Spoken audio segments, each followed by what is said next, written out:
Selamat pagi, selamat siang, selamat sore, dan selamat malam bagi teman-teman, Bapak Ibu yang menyaksikan video saya.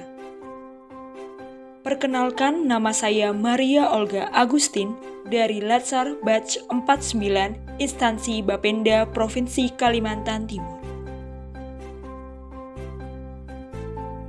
Melalui video ini, saya akan memperkenalkan tokoh yang menginspirasi buat saya yang berasal dari Kalimantan Timur. Bapak Kori Layun Rampan. Beliau adalah seorang redaktur, penulis, kritikus sastra Indonesia, serta politisi berdarah Dayak Benua.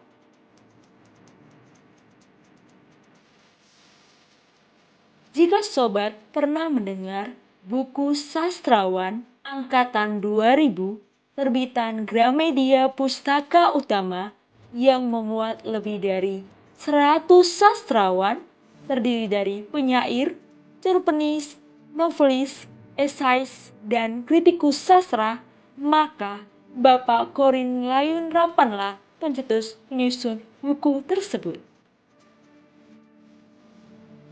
Beliau lahir pada tanggal 17 Agustus tahun 1953 di Samarinda, Kalimantan Timur. Adapun ayah beliau bernama Paulus Rampan yang bekerja sebagai tentara dan ibunya bernama Marta Renihai Edu Rampan. Kori kecil adalah anak yang cemerlang. Dia menamatkan sekolah dasar hanya dalam waktu 4 tahun. Atas prestasinya, beliau mendapatkan beasiswa dari pemerintah daerah Provinsi Kalimantan Timur untuk melanjutkan pendidikan dari SMP hingga perguruan tinggi. Selain dunia sekuler, beliau juga meminati dunia sastra. Minatnya terhadap dunia sastra sudah mulai muncul sejak beliau duduk di bangku kelas 4 SD. Karya yang menarik minatnya kepada dunia sastra adalah Tenggelamnya Kapal Van der Wijk karya Profesor Dr. Hamka. Selanjutnya, ketika beliau memasuki sekolah menengah pertama, beliau senang membaca majalah sastra, Horizon, Cerpen, Budaya Jaya, dan Indonesia. Tak sampai situ, saat beliau SMA, beliau rajin menulis puisi di majalah dinding di sekolahnya. Tak heran, beliau pernah mengisi siaran khusus sastra yang bernama Pancaran Sastra di RRI Studio Samarinda. Dari sini saja, saya dapat melihat sosok beliau yang percaya diri, pantang menyerah, serta sikap memberikan kontribusi terbaik dari apa yang beliau miliki.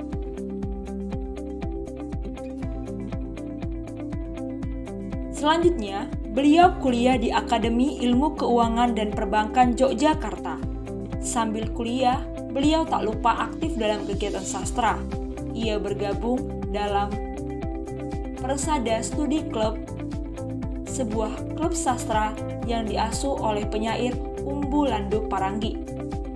Di dalam grup ini lahir sejumlah sastrawan yang ternama. Selanjutnya, apa saja sih karir yang pernah dijalani beliau? Beliau mulai meniti karir sebagai wartawan pada tahun 1978 dan juga sebagai editor bagi penerbit Kipres tahun 1978 sampai 1980 dan editor penerbit Sinar Harapan tahun 1980 sampai 1982 serta editor buku untuk sejumlah penerbit. Selain itu, beliau adalah penyiar di RRI dan TVRI Studio Pusat Jakarta. Selanjutnya, beliau juga diamanahi sebagai Direktur Keuangan merangkap redaktur pelaksana majalah Sarina, Jakarta.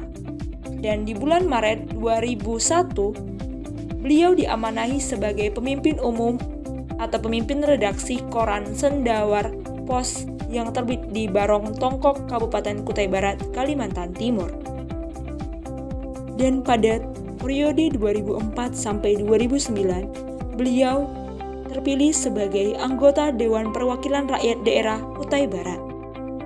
Selain itu, beliau sempat menjadi pengajar di Universitas Sendawar Melak, Kutai Barat, Kalimantan Timur. Seumur hidupnya, sastrawan angkatan 1970-an itu menulis ratusan judul buku, di antaranya Upacara, Suara Kesunyian, Api, Awan, Asap, Acuh Tak Acuh, Lingkaran Kabut, dan Percintaan Angin. Selain itu, beliau juga menulis beragam puisi, cerpen, sastra, novel anak, novel dalam berbagai bukunya. Oleh karena itu, tak heran beliau mendapat beragam penghargaan. Di antaranya, tahun 2006, Anugerah Seni dari Pemerintah Republik Indonesia. Tahun 2009, Hadiah Pelopor Sastra Kalimantan Timur dari Pemerintah Kota Balikpapan. Pada tahun 2010, Hadiah Citra Dharma Pustaloka dari Perpustakaan Nasional RI. Pada tahun 2012, penghargaan dari Pemerintah Daerah Provinsi Kalimantan Timur, dan pada tahun 2012, penghargaan dari Komunitas Etnis Dayak Benoa. Selain itu, beliau mendapat penghargaan dari Sayembara Mengarang Roman Dewan Kesenian Jakarta tahun 1976 untuk novel berjudul Upacara, dan tahun 1998 untuk novel berjudul Api, Awan, Asap. Serta karya lainnya, beberapa cerpen, esai, resensi buku, cerita film, dan karya jurnalistiknya mendapat hadiah dari berbagai sayembara. Beberapa cerita anak yang ditulisnya ada yang mendapat hadiah dari Yayasan Buku Utama Departemen Pendidikan dan Kebudayaan, yaitu Cuaca di Atas Gunung dan Lembah tahun 1985 dan Manusia Langit tahun 1997. Bahkan, sejumlah bukunya dijadikan bacaan utama dan referensi di tingkat SD, SLTP, SMU, dan perguruan tinggi. Di antaranya aliran jenis cerita pendek. Selanjutnya, terkait kisah kasmaran Bapak Kori Layun Rampan, beliau menikahi Ibu Hernawati KL pada 10 Juli 1973, dan mereka telah dikaruniai 6 orang anak. Melalui karya-karyanya, Bapak Koris pun membuktikan dirinya dapat hidup layak dari dunia sastra. Beliau juga dikenal karena sastra. Sampai kapan Bapak Kori ingin mengabdikan hidupnya pada sastra? Sampai kapanpun saya pengen menulis sampai mati, pungkas beliau. Dan begitulah beliau menutup usianya pada tanggal 19 November 2015 dalam kejayaan sastranya, bertempat di Cikini, Jakarta. Saya yakin semangat juangnya terwarisi ke kita. Terima kasih. Sampai jumpa.